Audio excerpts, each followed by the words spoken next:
Good evening. And if you're just tuning in, you're listening to 105.3 out of the beautiful city of Mississippi and 107.7 out of the beautiful, well, it's not a city, Mississippi, but you know what I mean. And 107.7 out of the beautiful city of New Orleans, Louisiana, to UFO Paranormal and United Public Radio Network, or we like to call it just UPRN. And this is the Angel Rock. I'm your host, Lorilei Potvin. I am a Canadian psychic medium, crystal Reiki energy healer, Akashic Records practitioner, spiritual teacher, and mentor. I'm also a registered nurse and budding animal communicator, as well as very well-versed in near-death experiences, having studied them for over 40 years, professionally and personally, as well as I had one as a toddler myself, and extremely well-versed in the paranormal. Was not by choice, but here we are. We shared our story on the Travel Channel's Paranormal Survivor, Season 4. It was episode 9. And I have another great guest for you. I see you there, Kathy Hanley-Little and Z Sun Dragon, or Kevin. Welcome. Just a few housekeeping things before I introduce our amazing guest this evening. So if you like what you see, please like, share, and subscribe. This network's been around for 25 plus years, and we stream multiple shows live daily, 7 days a week. When we're not streaming, there is the archive server that kicks in, and it picks randomly shows over the last 25 years. There really is something for everybody. We're always adding new hosts to this network. So yeah, make sure you share the knowledge and the fun and the great communities that we've developed here on UPRN. Also, if you'd like to watch us on TV, we do have our own TV channel. We're on Roku. So where you go is to the channel store, and you're going to type in UFO space P as in paranormal. There's a drop-down list, and we're about the third or fourth one down. You're looking for UFO space paranormal and United Public Radio, and that's where you can watch us. Now, 80% of our audience is audio only, and this network does go out to every country in the world, potentially, from who tunes in to what shows. So well, I just lost my train of thought there as I was rambling away, but what I was going to say, now I know. I knew if I talk long enough.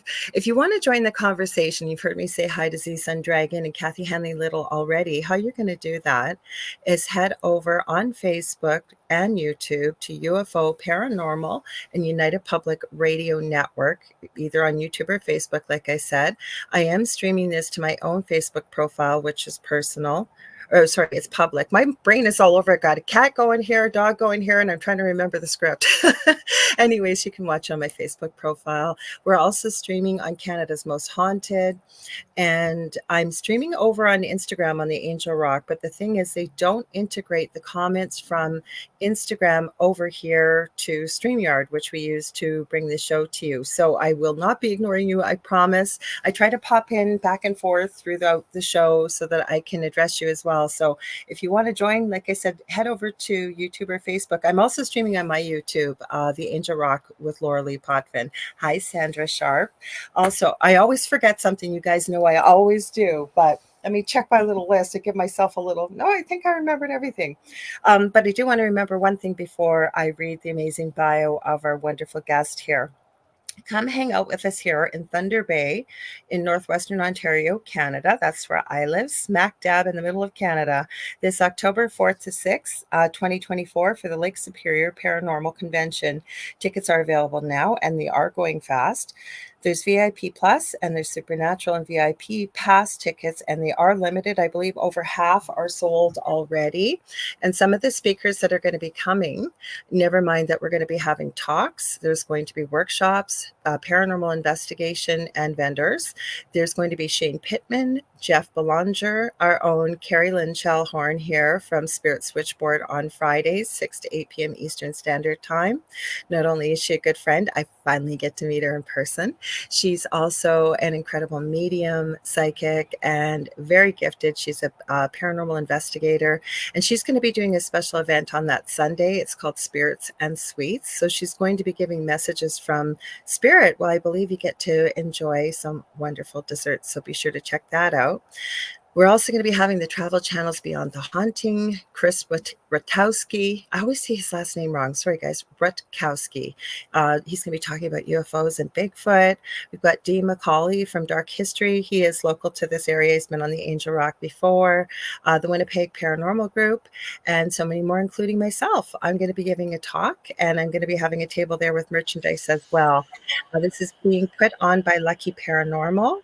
I believe they are over in the UK right now investigating. So if you follow them, or if you don't, you may want to follow them. They got some incredible pictures they're posting. So if you want to get some tickets to that, what you need to do is go to lakesuperiorparacon.com, or you can always send me a message too on social media, and I'll make sure to share the website with you. Now, I think I got to everything finally. I want to introduce my wonderful guest this evening. You know, we're joking about the fact that when you hit a certain age, you got to wear these darn glasses. So this is Dr. Nicola Amadora, and she's a spiritual teacher, psychologist, Hakomi and trauma therapist, woman leader, author, and speaker. She dedicates her work to the awakening of all beings and to compassionate action on our planet. With elegance and depth, she passionately supports people to live from presence, connection, and wholeheartedness in the world. Now, she has a book that we're going to be talking about tonight, which I, not wearing my glasses, typed the topic incorrectly.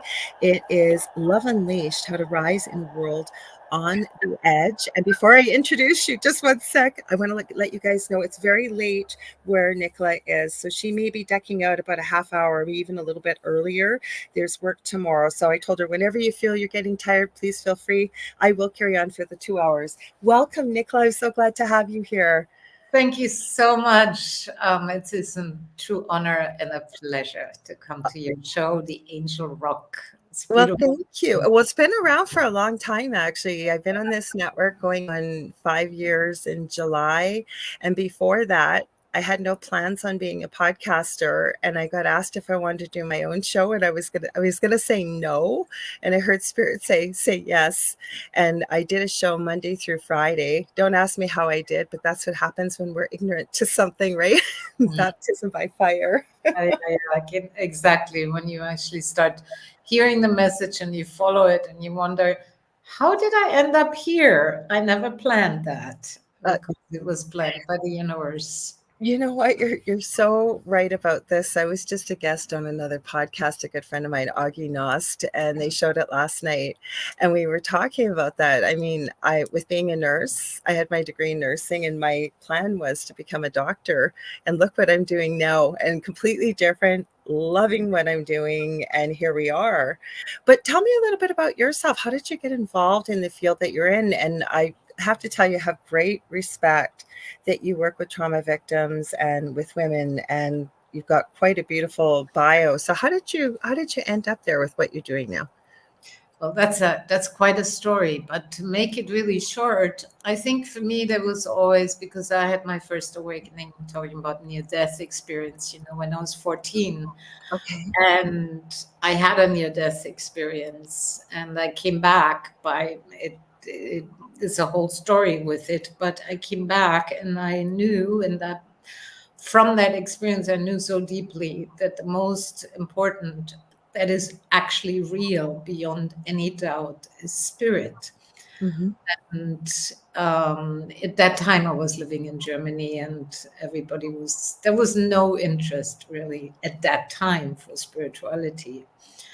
So I went on to, going to India and the Himalayas, and studied with really high lamas and gurus, and really, I would say, enlightened beings after I finished high school. And then I realized that through that, I had many awakenings, mystical awakenings, and my whole perception opened up to, see way more, hear way more than you normally can. Mm-hmm. There was one time when I came back to Germany after that, because I knew I had to study also on the ground, like really study holistic psychology, study everything that I could find, because it had to be integrated. Spirituality has to be integrated with our personality.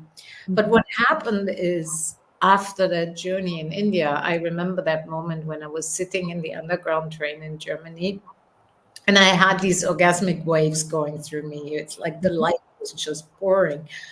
And suddenly I sit in that train and I'm thinking, this is strange. I'm thinking to myself, I have never had so many voices in my head. What is going on? I felt like I had like 70 people talking inside my head with different sounds. And I thought, this is not familiar to me. This is, what is this? This is not the angels. This is not the spirit. And then I heard, this is people's minds. Oh, wow. Okay. And I was like, oh, for Christ's sakes, I don't want to hear that. It's Yeah. insane. It's insane. And suddenly I started feeling all the feelings from everybody. And I thought, how am I going to turn this off? Because it's one thing to open up to the divine, but a whole other thing when your perception is so wide open that literally I could hear everything and feel everything.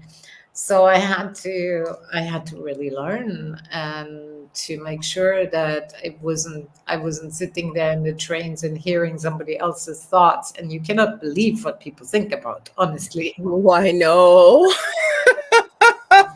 I know, because you know what? This is what I say, right? When I'm Yeah. talking and things, I'll say to people, and especially, I forgot to mention, I should mention, how did I forget here? But I can hear a cat meowing in the back. Like, there's all kinds of things, right? And you try and keep your attention focused. But on Thursday nights, I mentioned I have a second show, and it's called The Thing at the Foot of the Bed with David Hansel. Really good friend of mine that's an angel channel and medium. He's had a adult near-death experience and what have you. But it's just crazy, though, when you have this awakening and then you hear all this and being able to try and tune it all out, right? And it's I guess what I keep thinking, and you hear spirit, you try and explain this to people, you hear spirit. I'm trying to remember what I'm trying to say. I know what I want to ask you, right? You're multitasking all within your head. But you know what that reminded me of when you were talking about that? My eldest son, who's 26, has severe autism. And although I can't feel what he's going through, I almost feel like I can feel it. And when you try and explain to people, like you said, not being able to filter out people's thoughts or hear the voices, like he feels everything, right? That was where I knew if I talk long enough, it always comes back. Where I was going with my thought was with it, with everything being energy, right? And my co-host believes in, positive things and love and light, and I adore him dearly. And we sometimes agree to disagree, and that's what makes it fun, right? We're still friends and we can have that kind of conversation. And I always say, not everybody is thinking love and light and happy, beautiful thoughts. And that energy has to go somewhere, right? That's right.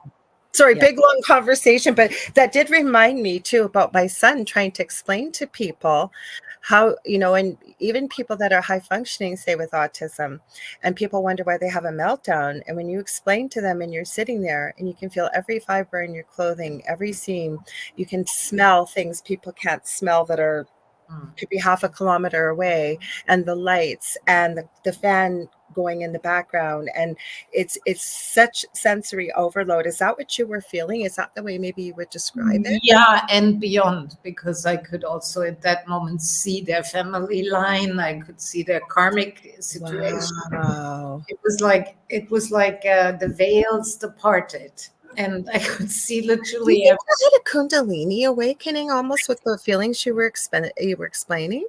I did. I had a Kundalini, a full on, and so I had to actually learn. One of the things was like I learned really to ground myself really deeply, I say that all the time.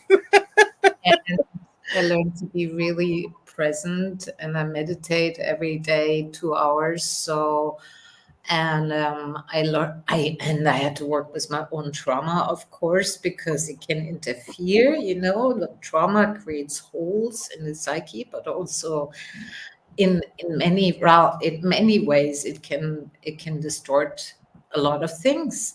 So I felt like it goes together, the healing, but also the opening. But for me, I just started to get more and more grounded and solid inside myself. And then I kept knowing my calling from early on. It was like to be a spiritual teacher and a leader, woman leader, and a writer and speaker, and also a psychologist. It was just, but I never liked the normal psychology. I thought Mhm. Freud was also a little bit. Mhm. So I went to California and actually did my You've degree. been all over. Yeah, I've lived in many places in the world. I've taught all around the world. And I'm Mhm. like, my suitcase has fallen apart many times because I have traveled also with my work a lot. I teach retreats all around, and it was really a shift to go more and more online. But there's something about, like, really, when I go into different countries and teach there, it's like the people, to feel the people's presence in one room is there's something that you can't take away, when you have tea with another person, or you sit in the room. It's like, for me, in the past, it was like when this big opening happened, it was so much to even have two people in a room. But now I sit with hundreds of people in a room, and I'm totally, totally fine. It doesn't happen anymore unless somebody specifically asks me, and only then may I open the doors for that. But other than that, I don't want to know everything about everything No. all the time. It's like no interest. But it's the beautiful thing for me was, like, when I was asked to write the book, it happened on Mount Shasta. I don't know if you're You're familiar. reading my mind, because I was hearing you say, let's talk about the book. I was hearing that and I was just about to say it. And then you did, because I was going to say, because this was a long time coming, the book, right? Like, you've Yeah, had it for a while. I watched your yeah. YouTube channel. I don't usually, but I wanted to make sure I had links, and I wrote the title without the glasses, but I saw that beautiful talk you gave on your YouTube channel, the 3 minutes. Oh, thank you. Oh, yeah. It was very spontaneous. Yeah, the book was really, it was talking about the guidance, and whilst I always have been writing in my life, I never had the time to write a book. And then I was sitting in Mount Shasta in nature, in the wilderness, one night. And I asked, how can I be of greater service on this planet? Because we are right now quite on the edge, I would say. And I was already working with so many people, Mm-hmm. but I was sitting in the stillness, and it was dark, and the stars were out. It was one of these magical, beautiful nights, where the wind was soft and it was warm.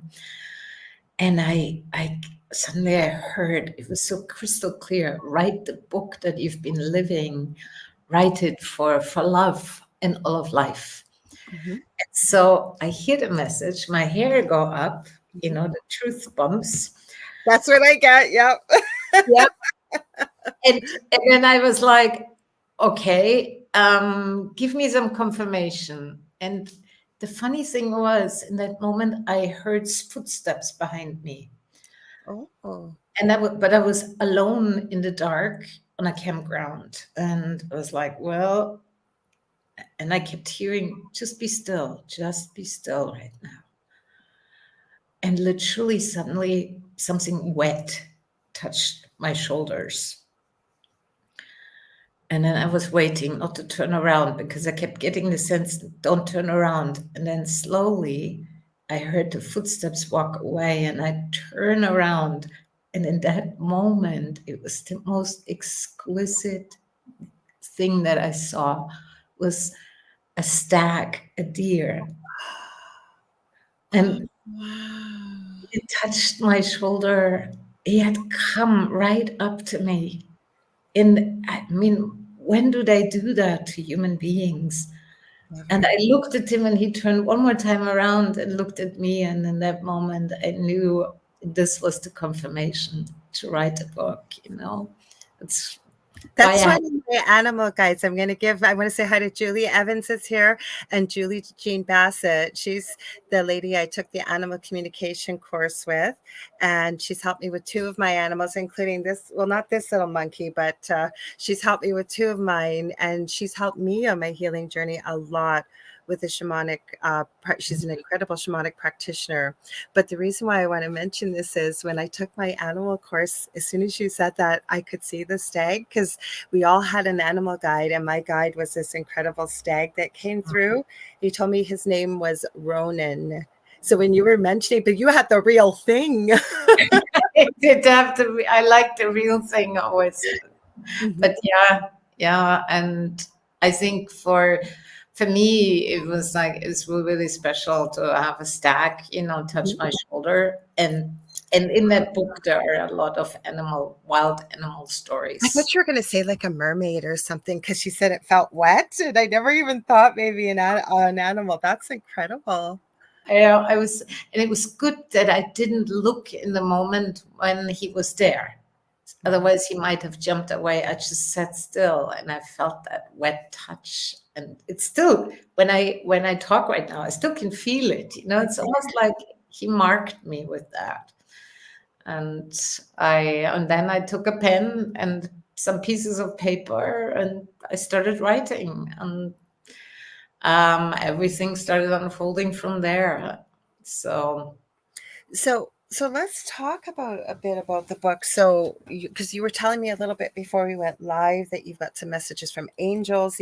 From the little bit of research I was doing, like these are based on some true stories of love and incredible stories. There's another word to share with it. And you even said there's animal communication stories in there. And like I know Nicole Thomas Ryan, hi, she's here. She does a lot of animal rescue with cats. We were talking about cats, and funnily enough, the whole crew's in here tonight. Usually they're not, but they are.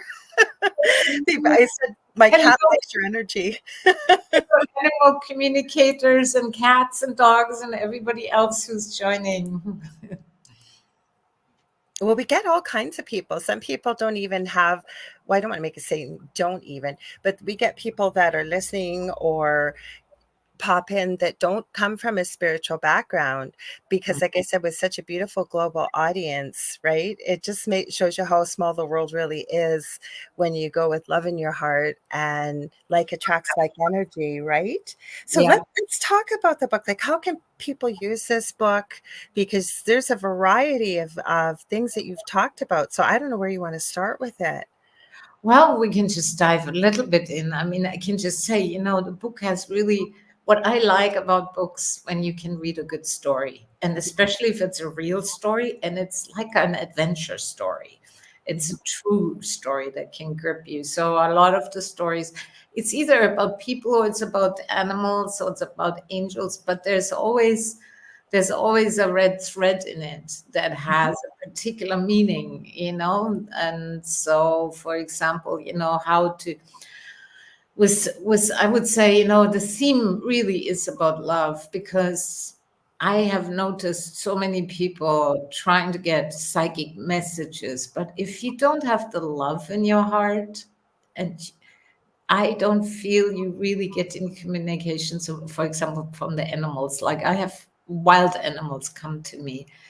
The thing is for me always like to be completely still, like silent and grounded, and the love in my heart. And then suddenly the animals feel safe. It's almost like a magic that is the most natural thing we carry inside. So a lot of stories then also in the book have, there's always a little teaching with it, wisdom teaching, and then there's some practical things too, because I think we need that too.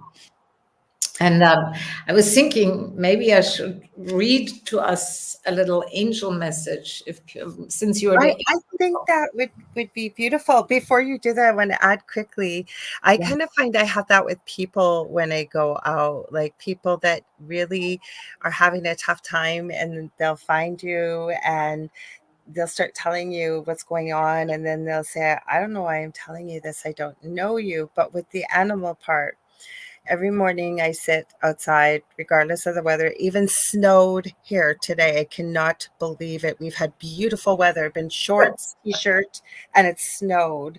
But I've told the story on here very quickly. I'm going to share this. Yeah. When I moved into this newer home, I was out in the backyard, and I love to be creative. That's when I connect with spirit best. So I had made this beautiful tabletop crystal, I guess like a fireplace almost. And I had it on the table in the backyard. It was about 2 a.m. and I was sitting out there and I was playing on my phone. And all of a sudden I feel somebody licking my left toe on my baby toe on my left foot. I'm going, oh, isn't that nice? That's M. You've seen my dog? And I went, oh, Emmy's not outside. And I looked down, little baby skunk licking my toe. So I launched myself out of the chair. I should have stayed still, but I'm thinking, oh my goodness, like, don't get scared, dude. Don't spray me. And so we all had a good laugh.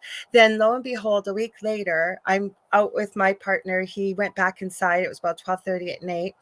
And that little monkey, I live in townhouses, he came between the two complexes, sees me, and oh, there she is, and ran right up to me.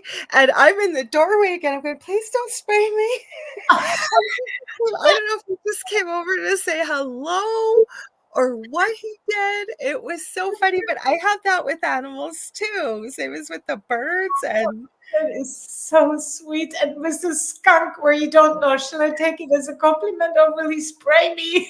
I looked up the spiritual significance of skunks. I forget what it was, but it was very appropriate. But this little dude, like, and he never showed up for anybody else. And he was just this little guy with the biggest tail. He really was cute, but twice in like a week and a half. They're so adorable, the skunks, and they stink so badly if there's spray. That's what it was. I thought, oh, please don't spray me. Like, that's what I didn't want, because they've only got a little bit of defense too as babies. I thought, don't. But then now that I think of it, I don't think he wanted to spray me, or he wouldn't have come up in the first. I mean, he could have bit me if he want. Not that I think he would have, but lick me, like lick my toe. He was curious and he wanted to make contact with a new friend he just discovered. That is so adorable. And I think it's because you felt safe around you, and maybe you were his play companion, and I don't know. Like Julie said, he definitely had a message for me. Yes. But speaking of messages, I'd love to hear the angel message that you were going to share. Yeah, but I want to say hello to Julie also. It sounds like she's a beautiful animal communicator too. She is. Yeah, she is. And she's powerful. I always give her a shout out. You guys check her out. Julie, I didn't even have a chance to tell you this. I was a guest on a podcast, and I was talking about you in that podcast because she really has helped me on my own healing journey and with my animals too. And like I said, I took her animal communicator course. I'm not an expert like she is, because she mixes a whole modality of healing and what have you, but certainly has helped me in many, many ways. So, and she is a beautiful communicator. That's a beautiful gift. Hey, before I read that angel piece, I think because we're talking about animals, the story that comes to me that I feel like I would love to share is please do. Part of the story is in the book too, is about a snake. Oh, okay. Because and also because you said you are more into shamanic healing too, and I studied for a while in the Amazon with a tribe, an indigenous tribe. I don't do it, but Julie does. Julie does. She's a shamanic practitioner. Julie, why do I always forget his name? She'll put his name in there. He's a bigger name shamanic healer. I always forget his name. I want to say Dom. She'll write it in there. I'll mess it up. But I think she'll know who you're talking about, or the area. But go ahead. Sorry, Nicola. So yeah, so it was at that time actually hardly anybody knew, about shamans, and it wasn't about any drugs or anything. It was just I was called into the Amazon, and I traveled there alone and had no clue where to find even the indigenous tribe. All I knew was like, ask the guy to take you in a boat along the river and let you out somewhere. And I'm like traipsing around as I never been in a jungle in my life before, traipsing around in the And jungle. you're coloring too. You have beautiful coloring, but I'm sure you really stuck out in that area. It was Alberto Veloto. I was like, it was my backpack, and I went completely on instinct, asking, show me where the tribe lives. And it was far into the jungle. And at that time, there were no Westerners who, did some shamanic something. They just, I think they had just met some Spanish people, and that was about it. And here comes this Western woman traipsing alone with a big suit, with a big backpack, spoke a little bit broken Spanish, and somehow made it clear to them that I wanted to learn from them. So I spent many months there, and I trained with a shaman woman who was not the gentle kind, I would say. Okay. She was very tough.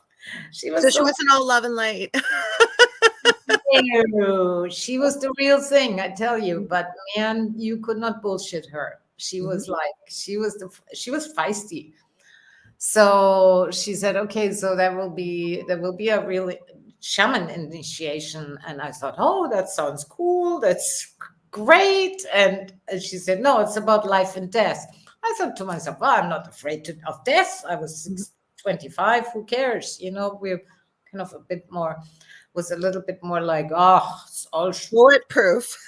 That age. Well, I was so wrong. I couldn't be more wrong. But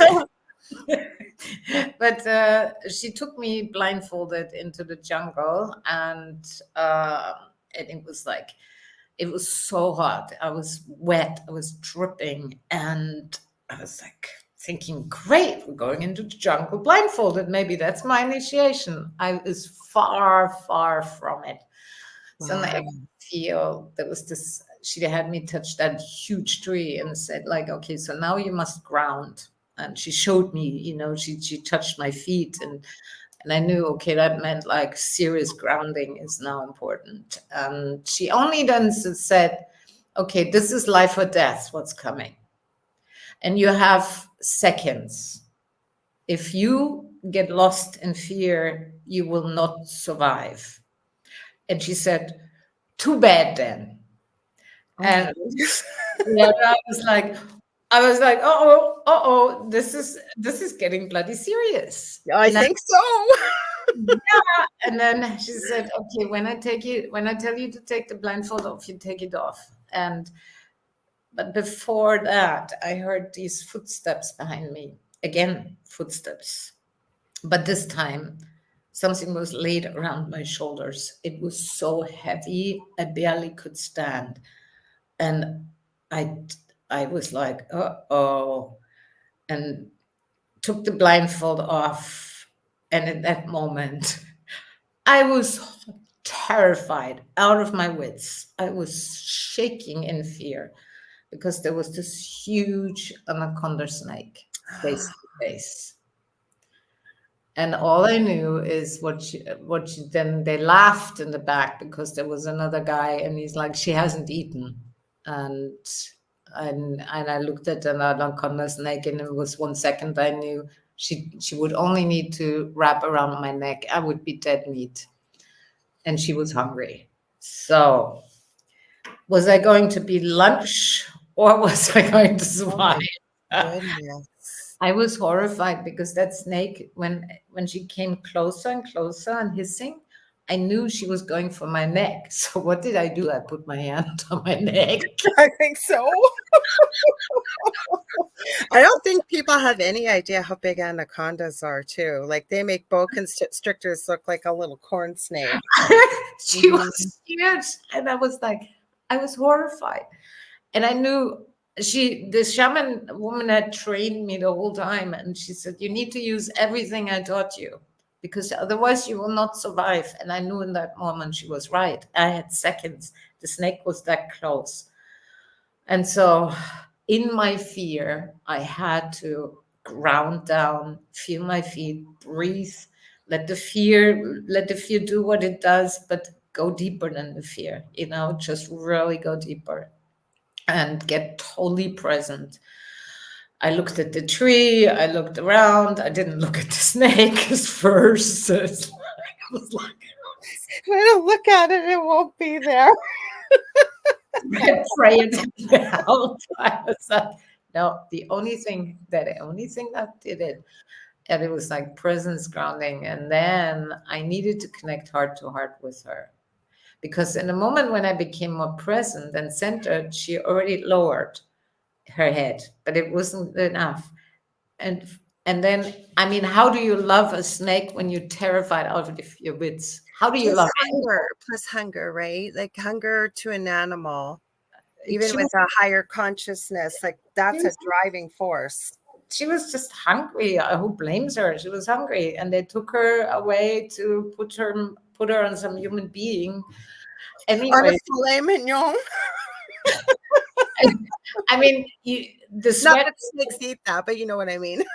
Yep, the sweat was dripping, but in that moment, I suddenly remembered, I felt like, okay, the love in my heart, I could feel that flame inside and that love, and I let it extend to the snake, and I saw the beauty of her. Suddenly I could see it, I could feel her. I could feel this living being, such a beautiful being. And that literally the moment I could feel the love for her, this is when she dropped the head down and she laid it on my belly. Oh wow. It was the most beautiful feeling. And then I just finally sunk down on my knees and on the floor because I couldn't stand anymore. I'm pretty small, And she wrapped herself around me. I thought, well, is she going to strangle me now? It didn't feel like it. And she just fell asleep in my lap. Oh wow. Everybody's saying in the comments, what a beautiful experience. You had me on the edge of the seat. I could tell from everybody else, their comments, they're saying the same thing. What a profound experience. It was incredible. I was so honored by her presence and by her trust. And I started touching her, the skin so silk. I could feel how I just felt like I was one with her. At some point I felt like this oneness, and I could feel the ancient power of the earth pulsing through her. And I was in rapture, literally. I was sitting there for I don't know how long with her for a while, and then I could hear her how she was like bringing that ancient message of the life power of earth that we've been so terrified of, that we've been trying to control and to tame, and we caused so much damage on the planet because of it. And she was just showing me the exquisite beauty and the power that is not to fear. And I just turned into this oneness with her. And at some point I could feel, okay, now we're done. And she's like, I need to find my lunch now. She was and she slithered away. My shaman lady came and they all cheered, you made it. Thank goodness. What an experience. I know, it never left me. Wow. Never I left. could feel what you were saying through your words, what you were sharing, and just, there's so much wisdom in what you just said, because, another thing I've often said in conversations is every time men think they know better than Gaia, they always mess it up. And this incredible being of power and the years the snake must have lived to get to that size, with many years of living still coming, but being able to share that higher wisdom and knowledge with you, just so incredible. Wow. Yeah, I felt very deeply, deeply touched and honored. And Wow. it showed me also how That shows what an incredible being you are, though, too, because what like, people don't realize, right? And we've never been taught these things, but the fact that fear is a debilitating emotion, so is anxiety. So to be able to stick with it, not rise into terror, because when we get into terror, we can't even think, be able to manage that, bring it down, remember what you were taught, and then you were able to have this experience. But this is the problem, right? Most of us go to a place of fear, and fear is a good thing. I mean, it helps us survive, but so much wisdom in what you just shared there to be able to sit with it and yeah, and go deeper and let the fear, let the fear do what it does, but not completely get identified with the fear, but let it connect deeper to the power that is also there. And for me now, it's like fear is just trapped life energy. That's all there is. And in the moment you start not being afraid of the fear, you go through it, you have more life energy. It's very simple. And it's profound. Like Julie just said, all animals are willing to share their wisdom if only we were to listen. And who she trained with was Alberto Villotto. I don't know why I always forget his name, as a shaman. And she just finished her practitioner course, I believe. What, Julie, was it before Christmas? I think it was, she finished, right? But it's true. And the thing is, I always was disappointed because my children, both my boys, have been able to communicate with animals since they could speak. And I just couldn't do it. And I kept hearing from spirit, you're getting in your own way.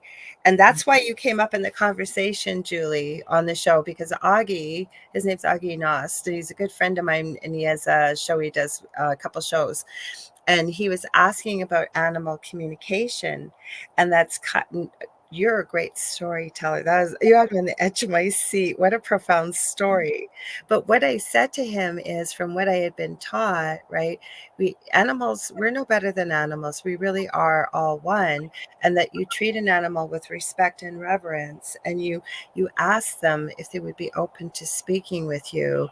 And then I said, I would connect through the heart chakra with that love, right? I said, imagine drawing, an infinity symbol from my heart to theirs and radiating love, and then being open to using all your senses. So did you find that the snake, was it telepathic, did you find, or was it just like it was just an all-knowing, it was there? it was both. It was, it was not, there was not so much like mental telepathy. It was just a complete immersion into that oneness with her. Almost not words for it, right? Yeah.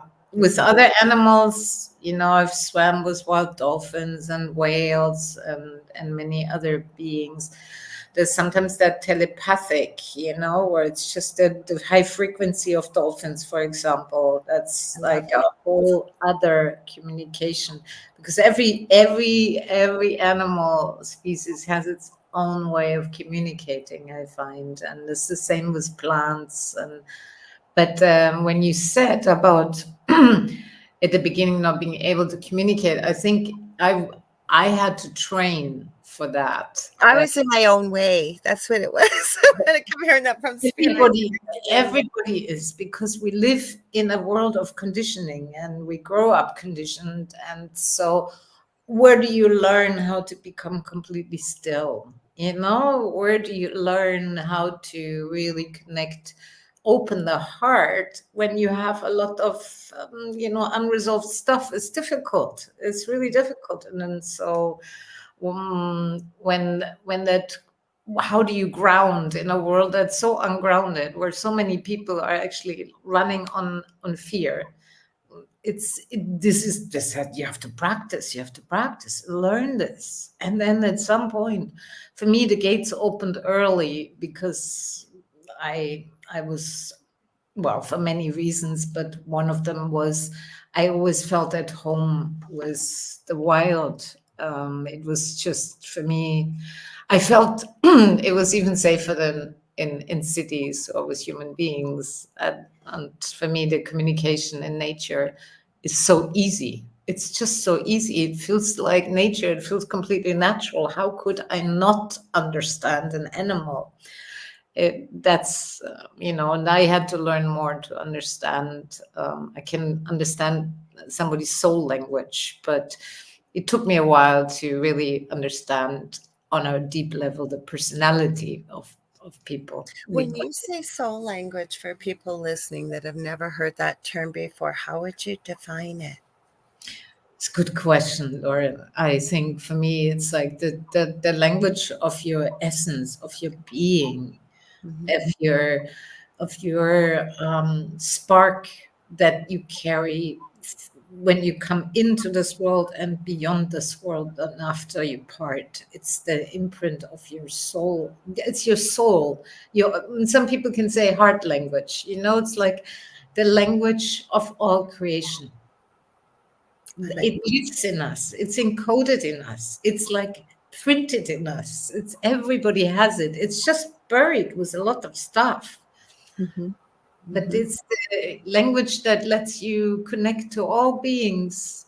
It's a connection language that I think each soul carries that. And if you learn to listen to it, it's just a matter of learning to listen to it, really. I agree 100%, and you described that so beautifully. And if you would, I would love to hear the message that you shared from the angels, if that's okay. We got so much to talk about in this book. We could probably do a monthly shows on it, I'm sure. That's wonderful. All right.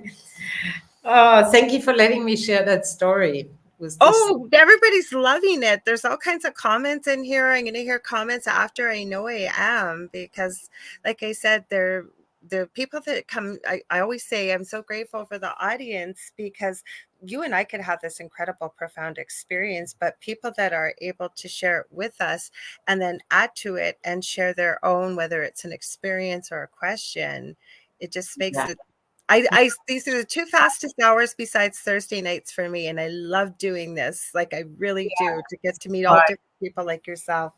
Yeah, and it's so beautiful when there's participation from everyone who's here because it makes it rich. It makes it together. It's Mhm. beautiful. Makes it more alive. Okay, so A I lot of read. people I have on, I'm not kidding. I get messages all the time. People will go and buy the books, because the people that I've been so lucky to connect with, like yourself, and you're writing these beautiful books that I think are being released right at a time when people are looking for answers. That's Yeah, why I know this is going to be an incredible message from the angels. Just before you start, Julie said beautiful explanation of soul language. So thank you for that. yeah. Thank you for asking for that. Yeah, I felt also the story with the snake gave me a blueprint how to actually live in this world on the edge, but also how to deal with all the things that happen, in life, because everybody has stuff happen. It's normal. And we have now bigger challenges coming. And people are afraid, and then they feel helpless, and then they feel um, Totally normal, totally understandable. And for me, that snake imprint, that was like, okay, if that worked with a snake, then I tried it in a big fire and it worked, and with horses, and I tried it everywhere. And I was like, wow, this is the golden key there. So because if it withstands the test of big challenges and it works. that was life and death. That truly was. So exactly that's why this is such an incredible story that you've shared, because it really was. You had seconds. Yeah, Hmm. yeah. And Hmm. I found like, yeah. So I read you this little Thank piece you. Thank you. about love, and it's actually from the angel on Castle Lake. Be still and let the noise of this world drop away. Lean into peace. The world spins fast, but no one is going anywhere. What humanity is seeking in frantic despair cannot be found on the wheel of time and changing form. Let your mind surrender into this moment now. Don't visit yesterday or stray into tomorrow. Rest, for love is here.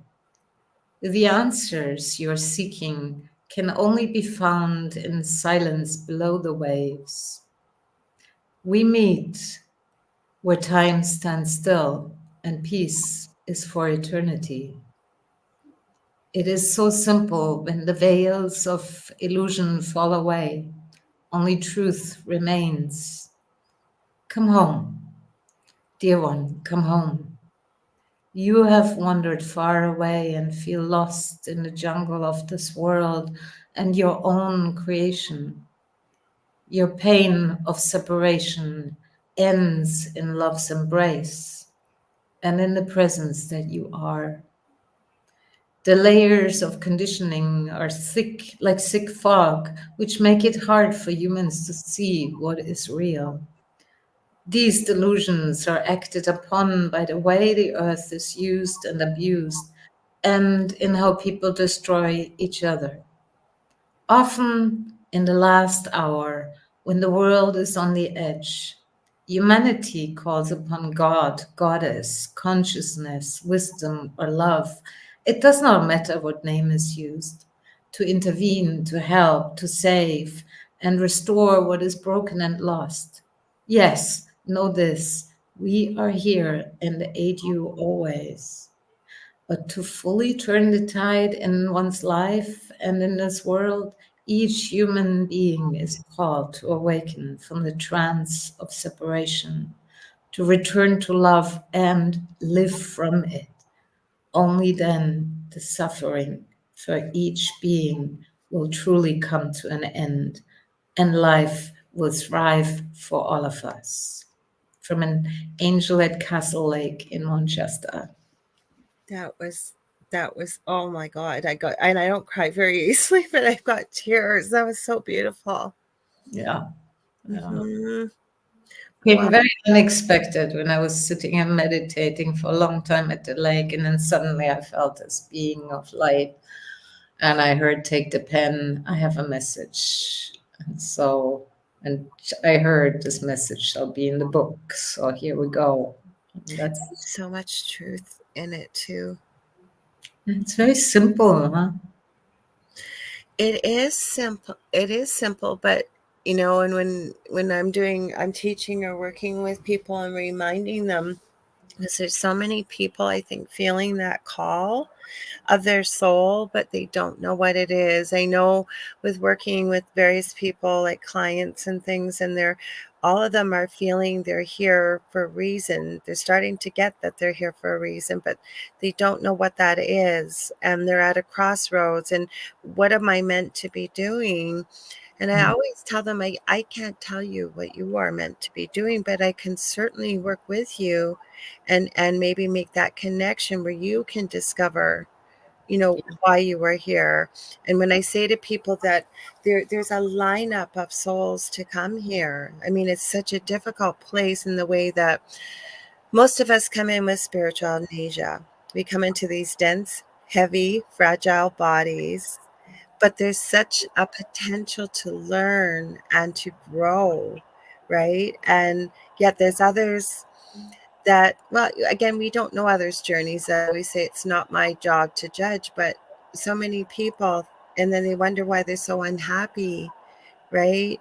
Like you said, being in nature, the reason why it feels natural is because that's where I think we can connect to the stillness and the quiet, and really, because we need to quiet what we think runs our whole life, our minds, right? Because you mentioned you meditate for 2 hours, if I remember correctly, right? Is that when you find you make the best connections yourself to, is in nature and the meditation?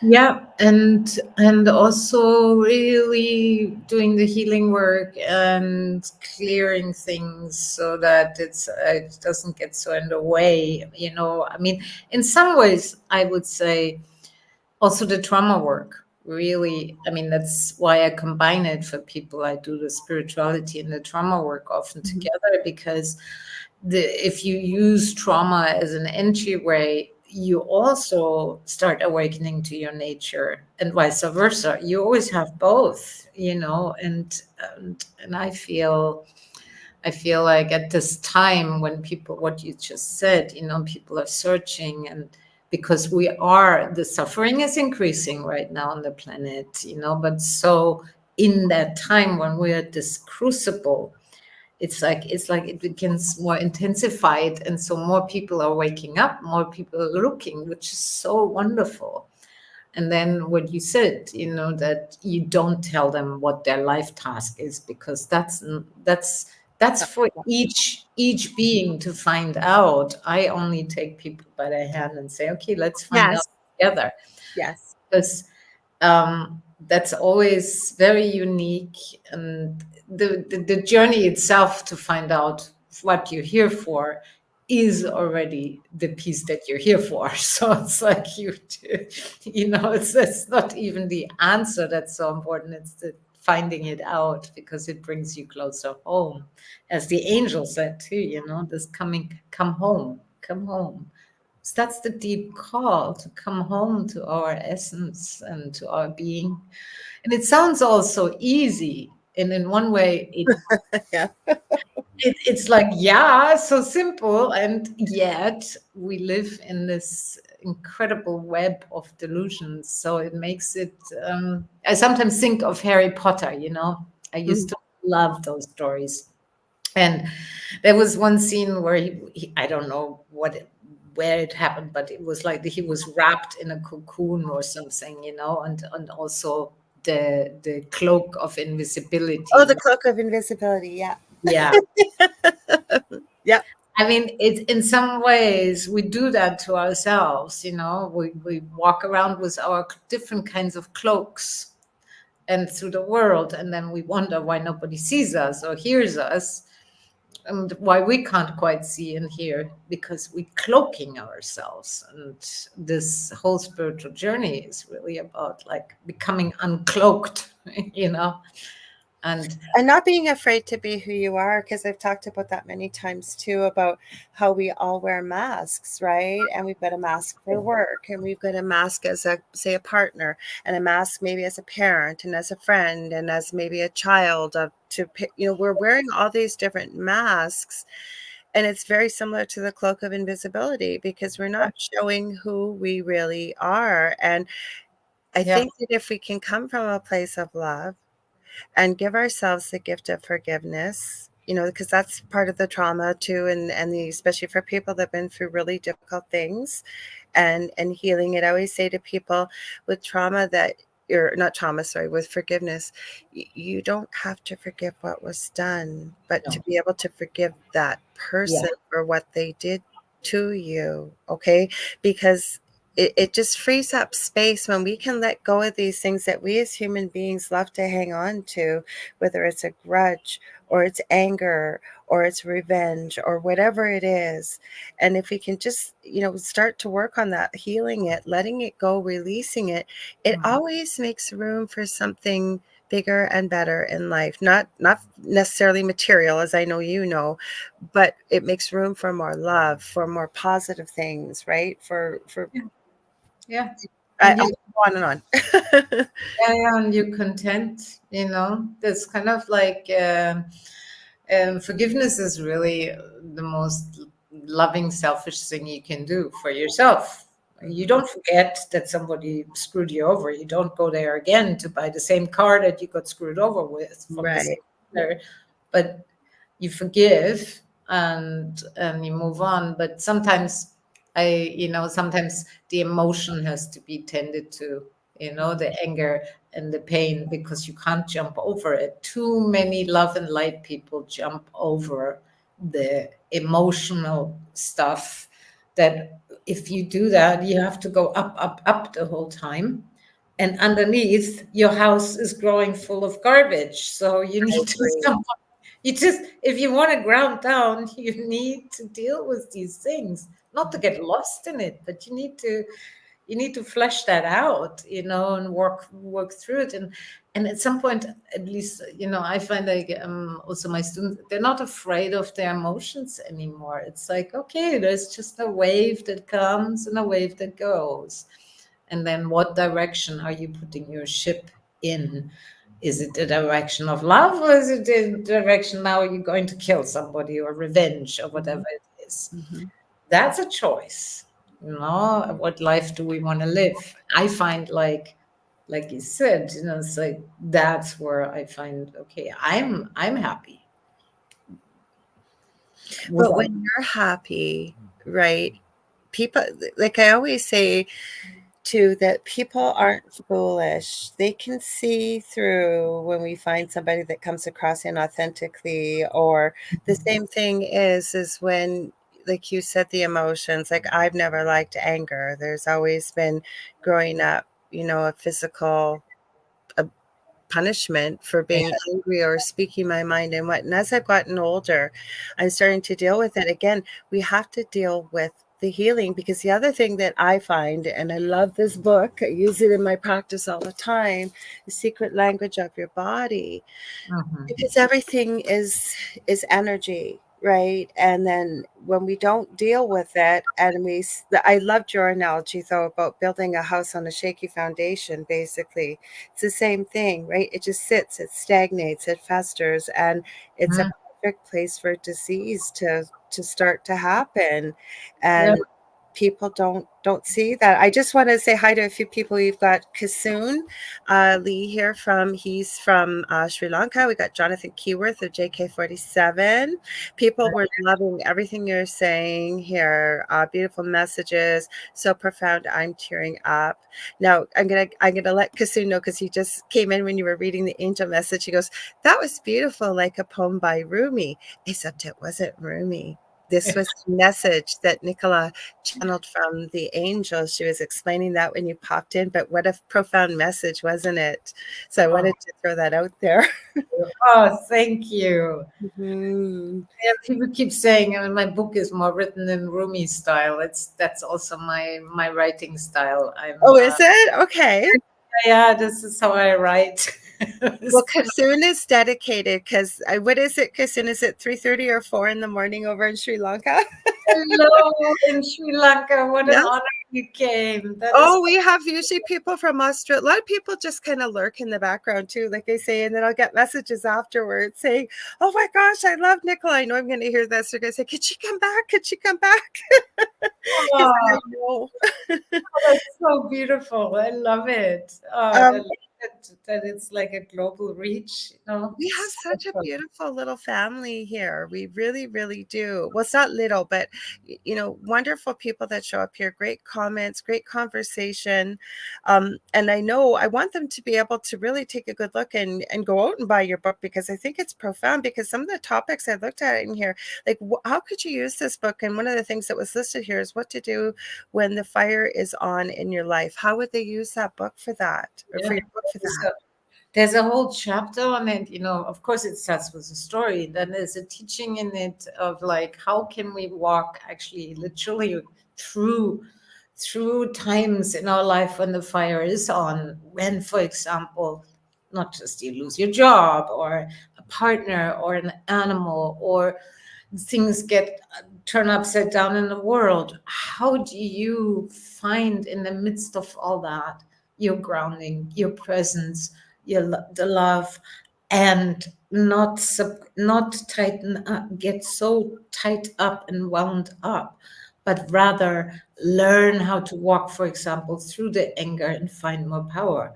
to walk through the fire and find more courage. You know, how do you do that? And so the book has many pieces for that in there, like also very concrete and practical, so that you can, it's not just like an stories and elevated message, but it's really like down to earth, because I feel like at this time we need it. We how do. We do. do you resolve a conflict with somebody and don't hide hide yourself always behind the cloak of invisibility, And or finding between boundaries and yeah, standing your ground, but still coming from a place of love. I know that's one of my lessons here in this lifetime, but knowing when to put a boundary, and it's okay to have a boundary. you need it, but you can't. But then I see often, there's often people who set boundaries and they get really cold and hard. Mhm. Or then you have the other extreme, you leave your heart open and everybody just walks right over you because you have no boundaries. So it's also Mhm. the boundaries, I find the healthiest boundaries come from love. They Because do, because when you come from love, right, you know the reason why you have that boundary and maybe why it's firm, but you're not coming from a place of necessarily. There are people, like you said, will set a boundary, but they become bitter and they become angry. It's almost like they put their finger in the fire too many times and they've been burnt so badly that mm, this is my hard line. yeah, That's yeah, coming it's from very a different. love. It's called the shut down heart. And if you do the boundary from the shutdownness, it's basically you just cutting yourself off from life. Mhm. But if you don't have boundaries, it makes you, it's, you're also disconnecting from life because you would just become like a doormat. Everybody just walks over you and stripes their feet off. Mhm. I, People sense things like that, whether they know what it is or not, and they do. Not everybody's that way, but there are people that will. And then people, I find, become more bewildered about, what am I doing wrong? Why are people always treating me this way? I had a great quote. I'll have to try and remember to post it. And it was basically about, if you don't like being treated with basement bottom prices, start looking at your price tag that you put out there. Basically, if you don't like the way you're being treated, come yeah, from a place of love, but you can also come from a place of firmness that, no, I will not, this is something I will not tolerate.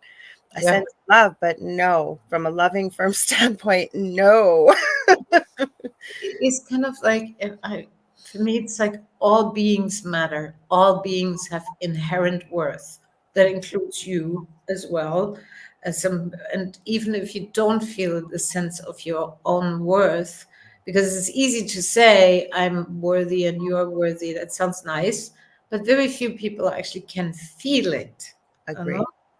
And this depth of like, okay, even if I can't feel my inherent worth, I know everybody's worthy, and so we all are. And how do I treat then the other person, or how do I treat the animal? How do I treat the planet? How do I treat myself? Can I bring some nobility to it? Some And uh, nobility.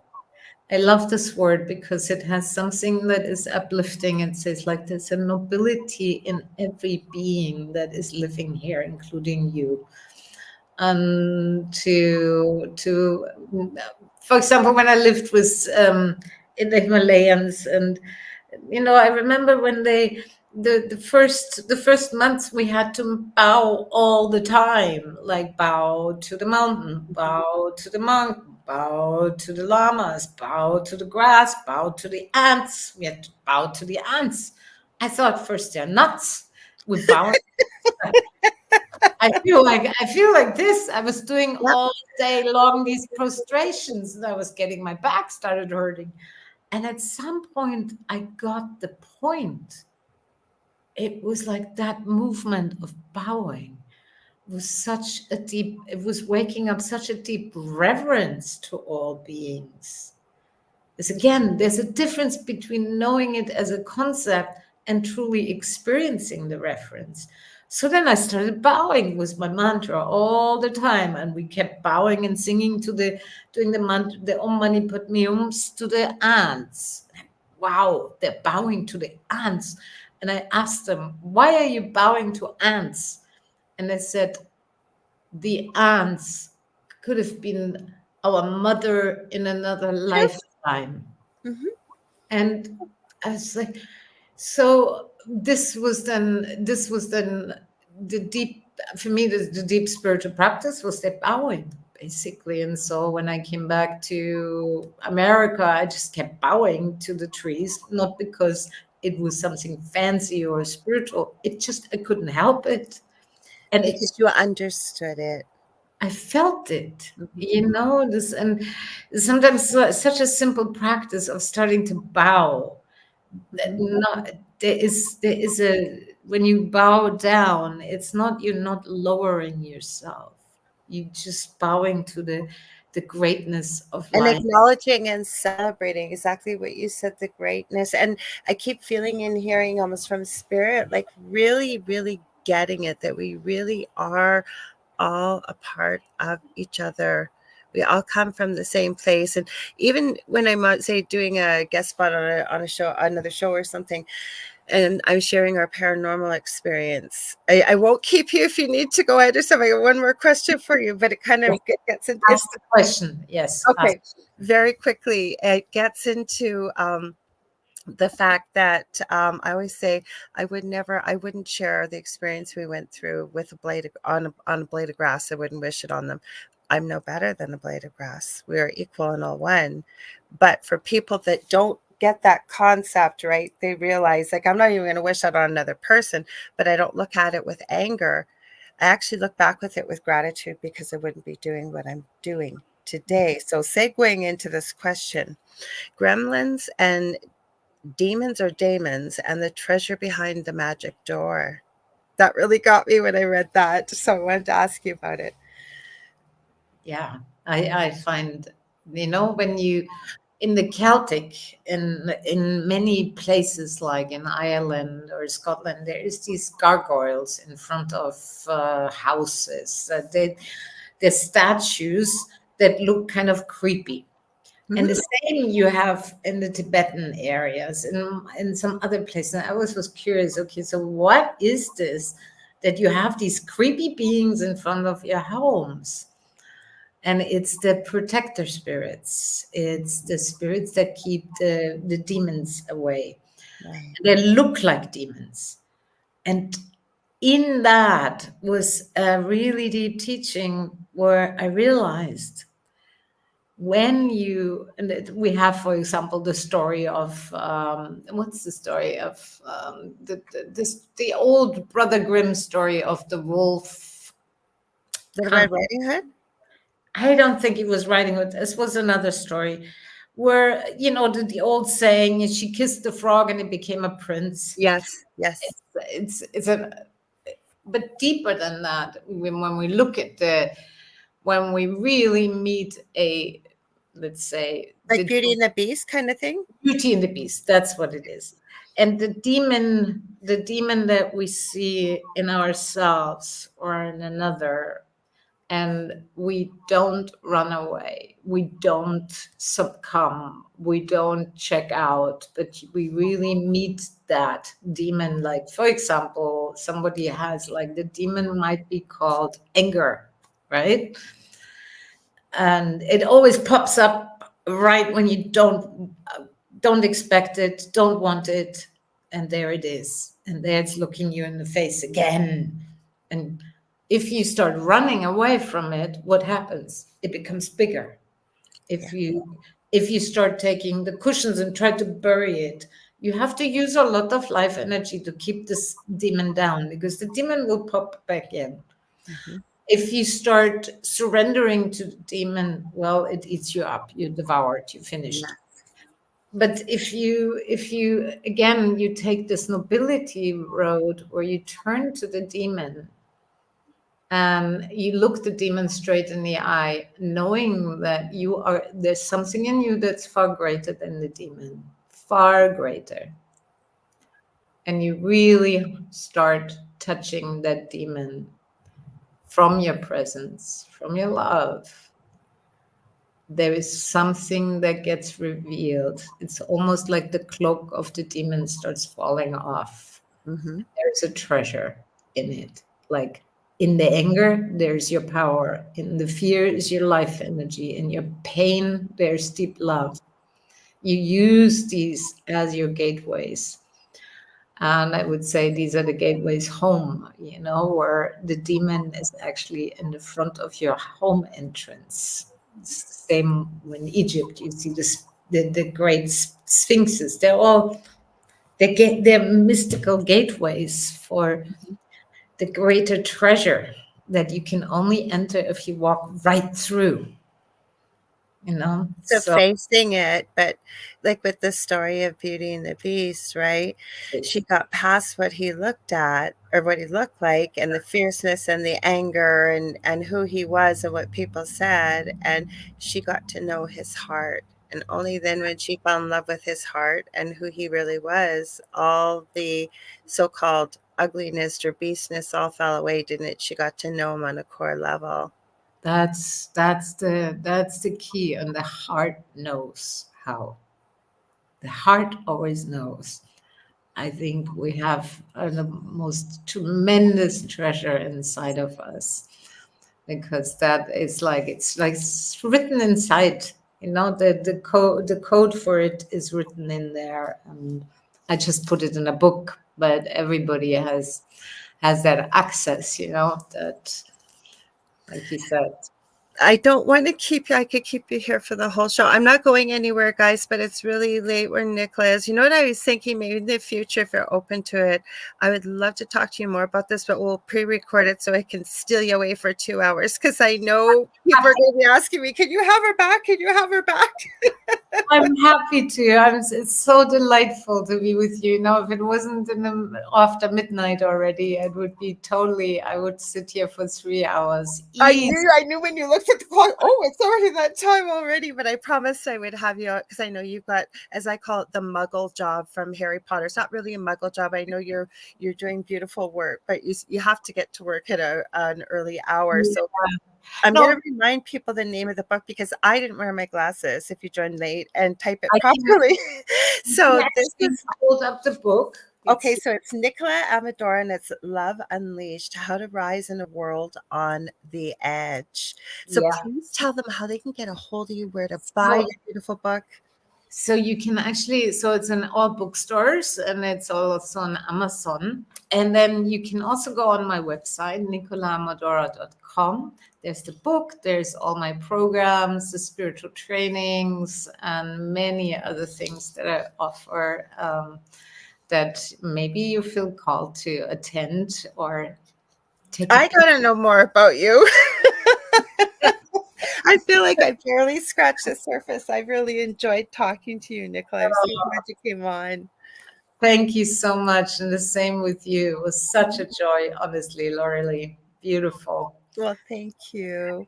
Thank you for everybody who's on there. I wish I could see all of you, but I can feel you. So Well, Julie, I forgot to mention, she's over in the UK, Julie Evans. She said that's what reminded me at the time, because she told me what time it was. And I went, oh, geez, it went by that quick. That's what reminded me. So thank you, Julie. So you have a beautiful night's sleep. I'll hang out with you guys. I'm hanging out to the end. We can chit chat for a little bit, but I'm so glad that you came on. And hopefully, I'm booking almost into the fall, but maybe we can try and set something up and even pre-record it so it'll work better for you. I'd be happy. I'd be happy to do that. And again, my bow to all of you. And right back at you. Thank you. Thank you. You have a wonderful night. I think if you just close the window, it'll pop you out. Okay, I Okay. will. Have a great night's sleep. Take care. Bye, everyone. Bye.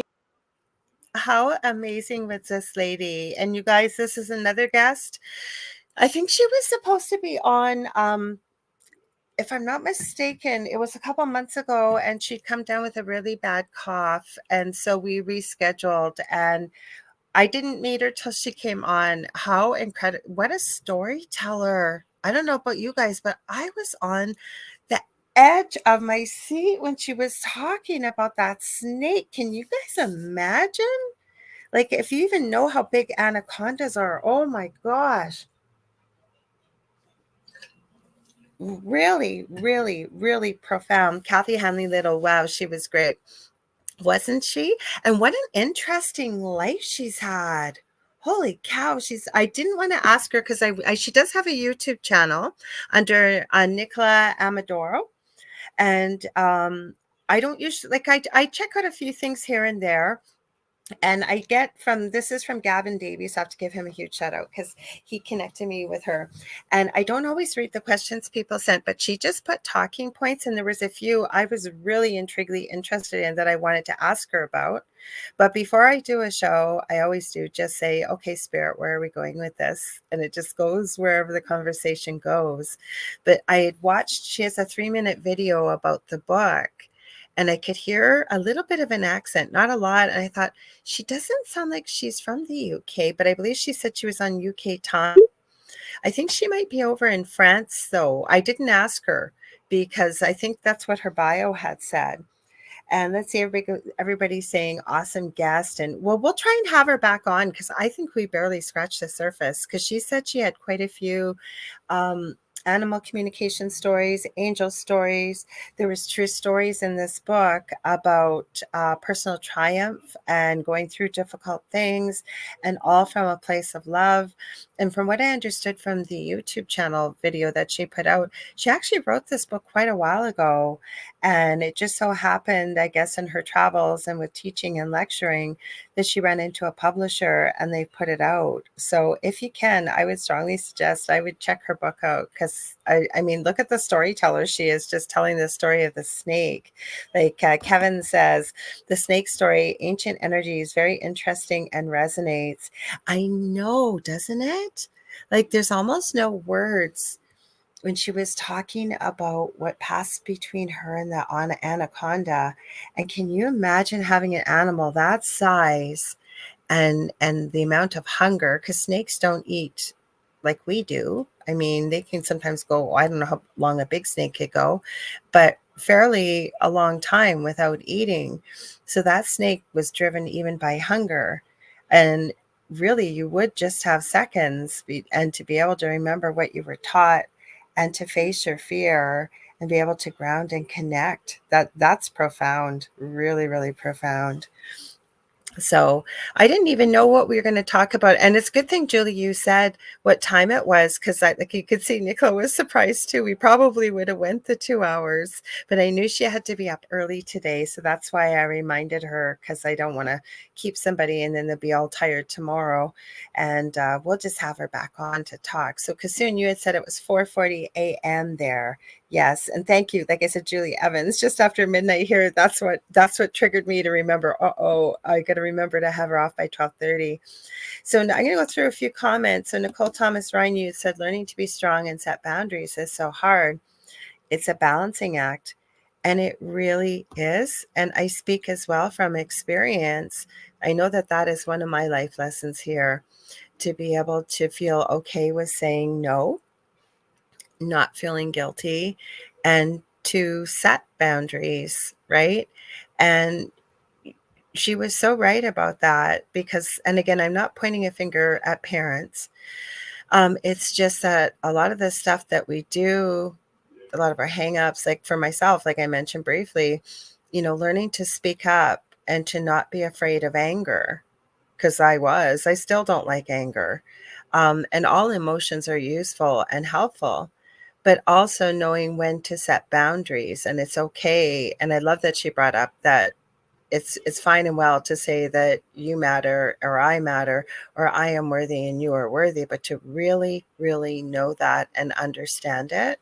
It was really, really, like I said, she's quite, she's actually a really amazing lady. I have to say that myself, just from the little bit I've talked to her. And Kathy, you added you're honoring another life when you're bowing to others. Absolutely. And I loved what you put in here too. You said that is why we have dragons as guides.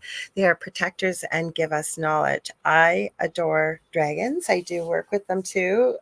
This tattoo, so I can't turn my arm very well, and it's kind of fading. I've had it for a long time. I drew this. I wonder if I can turn it, and designed it. And it has a whole bunch. It's got Sanskrit in it. It's got a bunch of symbols that I put in there to kind of remind me as well. So I love dragons. And then when she was talking about dolphins, I have connected with dolphins. I learned to read very early as a small child. They actually wanted to skip me about 3 grades, and I'm so grateful my parents said no, just because I think it would have been very difficult. But my first tattoo on my lower back, I would show you, but I don't know if I'd be able to end up probably showing you my butt instead of it's on my lower back. But it's of a dolphin, a mama dolphin, medium-sized dolphin, and a littler dolphin. And they represent myself and my 2 boys.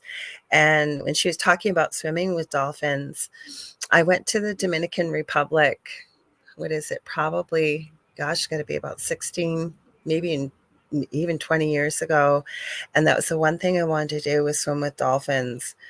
It was one of the most profound, powerful experiences I've ever experienced in my life. And I loved every second of it. It was so powerful, really powerful. I'd love to hear if anybody else has swam with dolphins or whales or anything. That would be so cool to hear your story. I'm getting to the comments. Kevin says the snake story. I think I read this, but you said the snake story.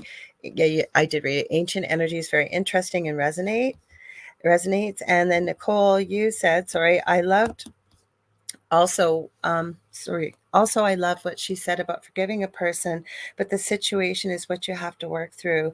And it is, right? It really, really is. And I'm sure you guys have all seen or even say watched, even if it's not based on true fact, but the people that are hell bent on revenge, just they got to get even, they got to get even, they got to get even.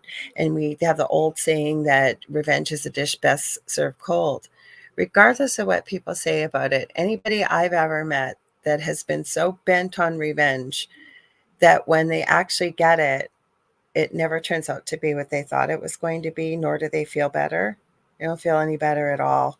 So Julie Bassett says, I love dragons too, and dolphins. And Kevin says, my fifth animal totem, Aka, the magical totem, is the sun dragon. Cool. Is that why you're the sun dragon? And Julie Evans says, I have a snake on my back and you love dolphins.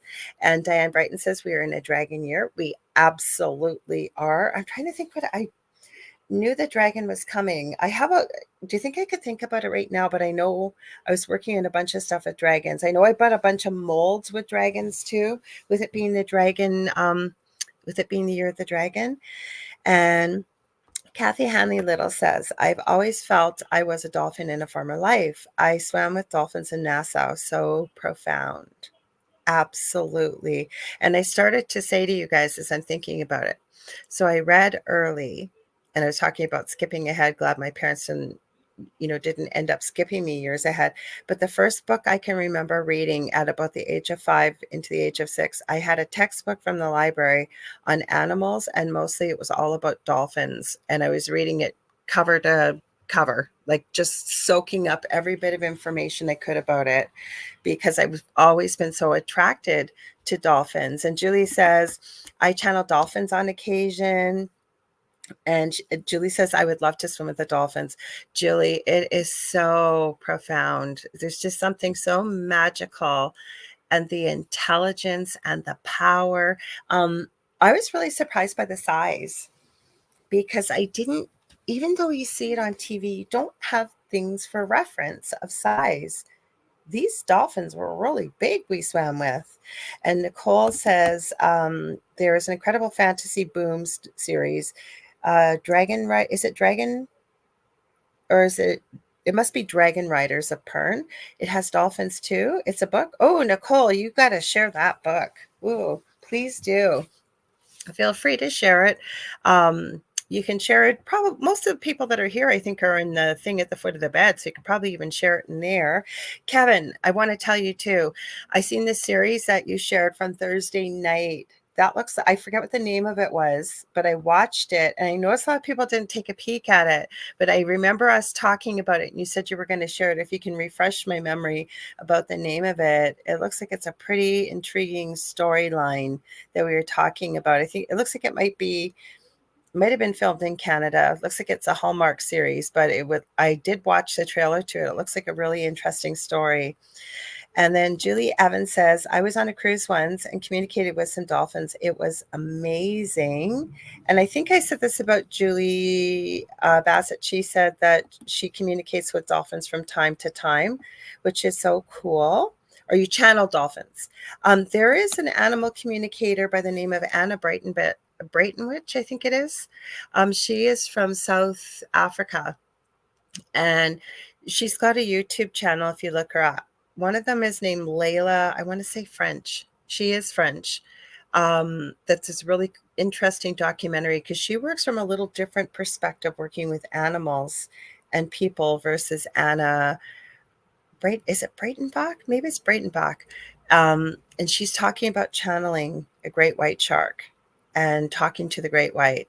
And it's quite intriguing to listen. And she is the one, Julie, I think we shared in the Animal Communicator group about there was a Black Panther who had been named Diablo, and what had happened when he had gone to, what do I want to call it, like an animal rescue, but it was a refuge, and they ended up changing his name to Spirit, and why, and working through Anna Breitenbach. It was a really powerful story, and real, like real true life, really. Breitenbach, yeah, I think that's what it is too, Julie, thanks.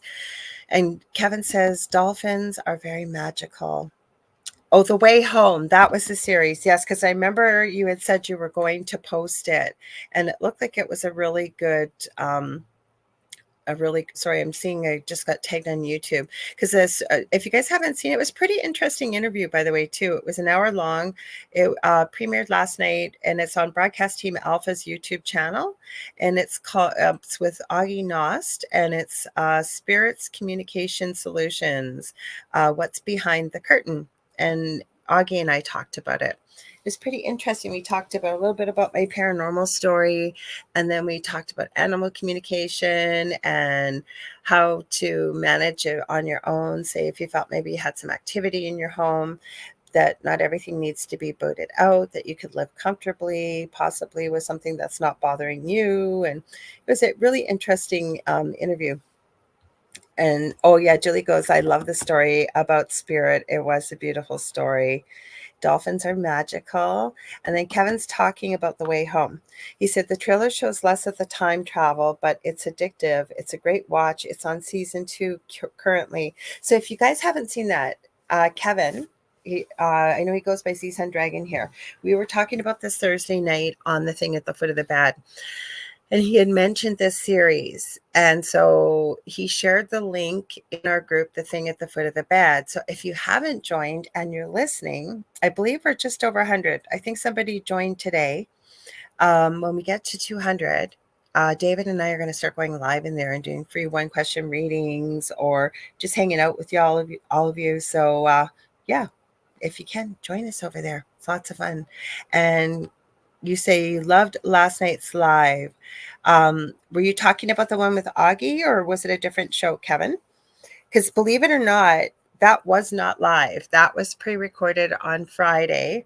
And I hate watching myself back on video, but I heard Spirit say to maybe go back and hang out, because when it's not live, at least if people want to ask you a question or something, you're there.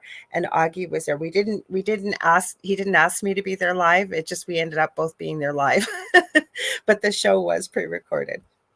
And Kassoon says there was a scientist who used to study dolphins. You can't remember his name, but ultimately he decided to release all the dolphins from the pool because he realized that they're as intelligent as human beings, and they certainly are.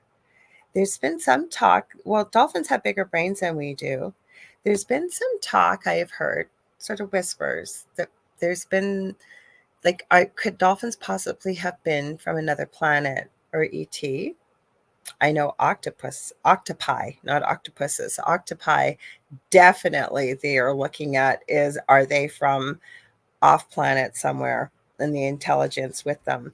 And then Kevin says, oh, the one that I was on last night. Well, thank you. Augie's a friend of mine. I've known him for many years.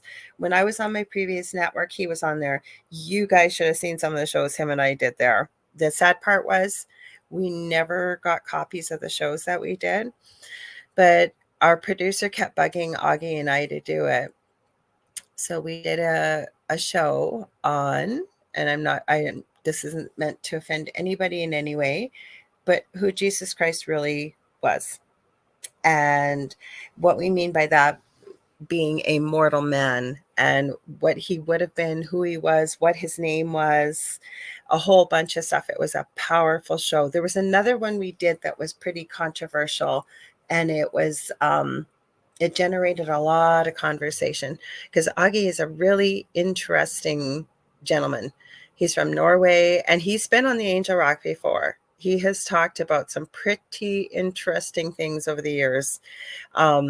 Some, like I say, on a previous network, I have no copies, but on this network, I know he has a machine called a time resonator machine, which I have brought up on the thing at the foot of the bed. And about time travel, he has he talked about, he doesn't remember, he says, but he did. On one of my shows, he talked about he thinks he may have possibly visited himself over in Norway. It was just him and his mom. He was supposed to take over the family farm. And as a little boy, he had these two people come visit him, these two adult men. And Augie's got kind of longer hair and what have you. And he's pretty sure now, looking back, that it was himself coming from the future to visit himself as a small child. It's a pretty cool story. So I share a lot of his videos because Nori, his co-host for the actual broadcast Team Alpha, because the paranormal show is a new show of Augie's on Sunday nights under broadcast Team Alpha. They have put together a video, Strange Things Caught on the Moon, and they tell you where they found the pictures or whatever they're showing, latitude, longitude, the way it would be found on the moon. They have strange things found on Mars. Same thing. They'll give you all the sources. And then the last one is strange, weird, unexplainable things caught on Earth. Really crazy. Julie Evans says, brilliant show. Thank you. You have to go as it's nearly 1 a.m. I completely understand. And I'm so glad that you popped in, Julie. I really am.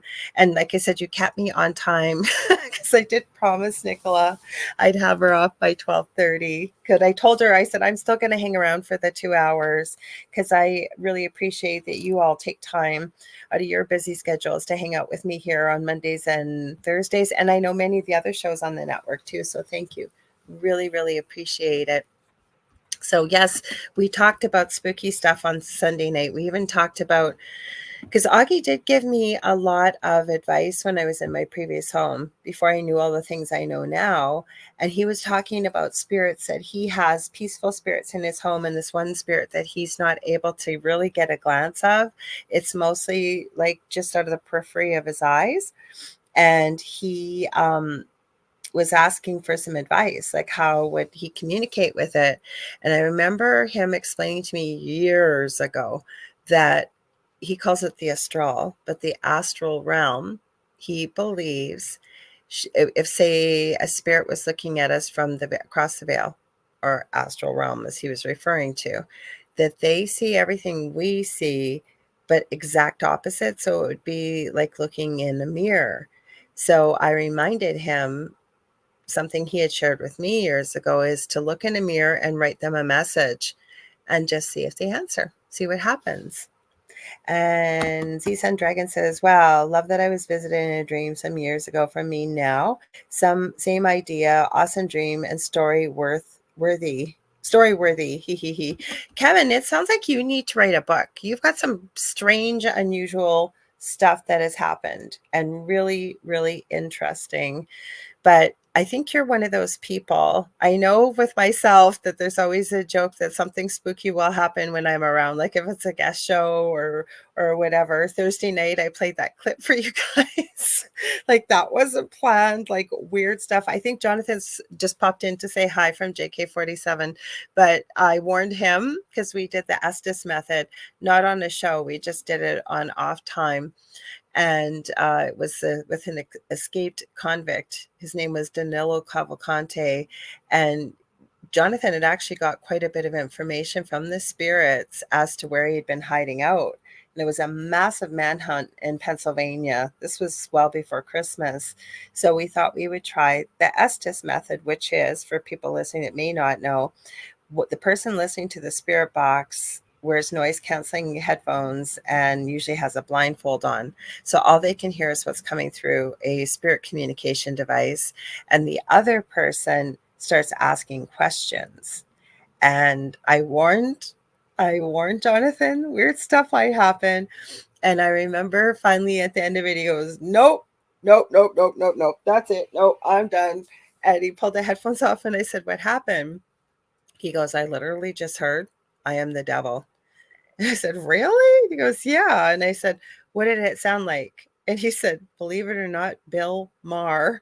I couldn't stop laughing because if those of you that know the comedian Bill Maher, he just has kind of this dry sense of humor, and very unique voice, like not a comical voice, but it's unique. I could literally imagine hearing him saying that. So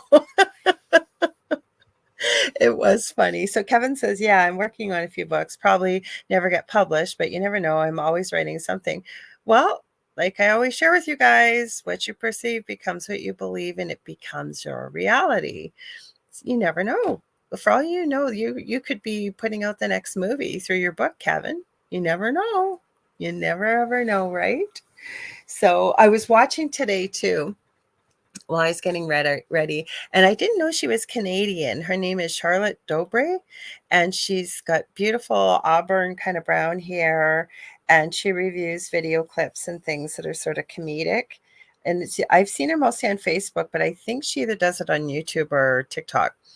And she was reviewing funny text messages from parents to their kids or grandparents to their kids. And there was one that the name at the top said Darth Vader. And this kid had a preface sharing the text with, somebody hacked into my phone and changed all the names of my contacts. And I guess the kid's name must have been Luke. And so the dad had hacked into his phone and changed it to Darth Vader. And he was using all the quotes from Star Wars about Luke, I am your father. I'm not doing it justice, but it was pretty funny. Oh, Nicole, you said, I've written one book for kids, working on publishing. Good for you, Nicole. Good for you. And I hope you put it out there because, when you look at, we mentioned Harry Potter came up tonight, and some of the story with J.K. Rowling, from what I've seen, and everywhere she went to get that book published, and you hear that it's very difficult to publish within children's literature, and she just didn't accept no for an answer. And look what happened to her, right? I was just thinking that, Kevin, may the fourth be with you. I was just thinking, holy cow, that came up. That's coming up quick. Definitely.